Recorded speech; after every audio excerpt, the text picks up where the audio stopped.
HBN టీవీకి స్వాగతం. భద్రాద్రి కొత్తగూడెం జిల్లా పినపాక మండలం జానంపేట గ్రామ పంచాయతీ కార్యాలయంలో నిర్వహించిన ప్రజాపాలన గ్రామ సభకు ముఖ్య అతిథిగా విచ్చేసి గ్రామ సభను ప్రారంభించిన పినపాక ఎమ్మెల్యే పాయం వెంకటేశ్వర్. భద్రాద్రి కొత్తగూడెం జిల్లా పినపాక మండలం జానంపేట గ్రామ పంచాయతీ కార్యాలయంలో నిర్వహించిన ప్రజాపాలన గ్రామ సభకు ముఖ్య అతిథిగా విచ్చేసి గ్రామ సభను ప్రారంభించిన పినపాక ఎమ్మెల్యే పాయం వెంకటేశ్వర్లు. అనంతరం వారు మాట్లాడుతూ రాష్ట్ర ప్రభుత్వం ఎంతో ప్రతిష్టాత్మకంగా నిర్వహించిన గ్రామ సభలను ప్రభుత్వ అధికారులకు ప్రజలు సహకరించాలని, ఇల్లు లేని ప్రతి పేద కుటుంబానికి ఇందిరమ్మ ఇల్లును కల్పించడమే కాంగ్రెస్ ప్రభుత్వ లక్ష్యమని, అర్హులైన ప్రతి కుటుంబానికి ఇందిరమ్మ ఇల్లును అందిస్తామని తెలియజేసిన పినపాక నియోజకవర్గ శాసనసభ్యులు పాయం వెంకటేశ్వర్లు. ఈ కార్యక్రమానికి ADA Tatarao, Pinapaka MRO Addanki Naresh, Bayyaram CI Venkateswararao, Congress party మండల నాయకులు, మహిళా నాయకులు, కార్యకర్తలు తదితరులు పాల్గొన్నారు. ఎకరానికి 12,000 సంవత్సరంలో 2 సార్లు ఇస్తారు. 2 విడతలుగా ఖరీఫ్ పంటకు పంట పెట్టుబడి కింద 6,000, రబీ పంటకు పంట పెట్టుబడి కింద 6,000, 12,000 రైతు భరోసా కార్యక్రమం. రైతు సోదరులందరూ కూడా గ్రామ సభల్లో మీరు ఏదైనా మార్పులు చేర్పులు చేసుకోవాల్సి వస్తే మీ పేరు రాకపోతే చేర్పించుకొని ఆమోదం పొంది ప్రతి రైతు సోదరుడికి రైతు భరోసా అందించుకోవడానికి ఈ గ్రామ సభలో మీరు ఆ వైపుగా ప్రయాణం చేయాలని, రాకపోతే మీరు తెలియజేయాలని అధికారులకు నేను మనవి చేస్తా ఉన్నా.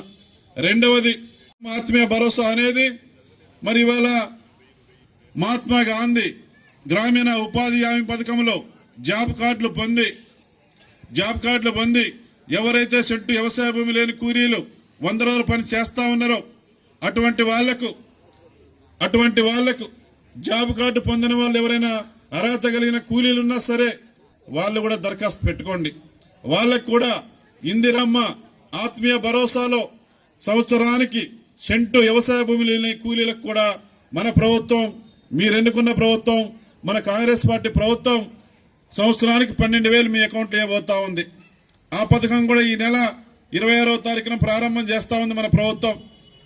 ఇక 3వ పథకం ఇందిరమ్మ ఇళ్ల విషయంలో కానీ, రేషన్ కార్డుల విషయంలో కానీ, ఇంకా ఏరే పథకం విషయంలో కానీ చాలామంది పథకాలు అనగానే గత ప్రభుత్వంలో మధ్య దళారీలు తయారవుతారు, దోపిడీదారులు తయారవుతారు. ఈడ కూర్చున్నటువంటి చాలామంది పేదవాళ్ళని మోసం చేసి మీకు ఇందిరమ్మ ఇల్లు కావాలంటే డబ్బులు ఇవ్వండి, రేషన్ కార్డు కావాలంటే డబ్బులు ఇవ్వండి అని చెప్పి మోసం చేస్తారు. ఈడ కూర్చున్నటువంటి అక్కలకు చెల్లెలకు నేను గట్టిగా చెప్తా ఉన్నా, ఎవరికి 1 రూపాయి ఇవ్వద్దు. ఈ ప్రజాప్రభుత్వం, ఇది మీ ప్రభుత్వం. మీ గ్రామ సభలో మీరు అనుకున్న అర్హత లిస్టుని గుర్తించిన తర్వాత ఈ పథకాలు అందించడం సిద్ధంగా ఉంది. రాష్ట్ర ప్రభుత్వం ఫ్రీగా పథకాలు ఇస్తా ఉంది. మీ ఎమ్మెల్యేగా నేను ఫ్రీగా పథకాలు ఇస్తా ఉన్నా. ప్రతి గ్రామాల్లో ఉంటారు దోపిడీదారులు, మోసం చేసేవాళ్ళు, మాయమాటలు నమ్మి మాటలకు మోసపోయి ఎవరికి డబ్బులు ఇవ్వద్దు. అందరూ ఇక్కడ చూస్తే బయ్యారాలు ఎవరున్నారు, అంత రెక్కల మీద బతికే పేదవాళ్ళు ఉన్నారు. కొంతమంది దుర్మార్గులు రెక్కల మీద బతికే వాళ్ళ దగ్గర వసూలు చేయాలని చూస్తూ ఉంటారు. ఎవరికి 1 రూపాయి ఇవ్వద్దు. ఇస్తే తెలియజేయండి. కంప్లైంట్ చేస్తే లోన్ వేసేస్తారు. కాబట్టి మీకు ఆ మాట కూడా చెప్తా ఉన్నా. ఆ రకంగా ధైర్యంగా ఉండండి. వెనక ముందైనా నిరంతర ప్రక్రియ. అందరికీ పథకాలు అందుతాయి. వెనక ముందు దశల వారీగా వస్తాయి. ఇది గమనించండి.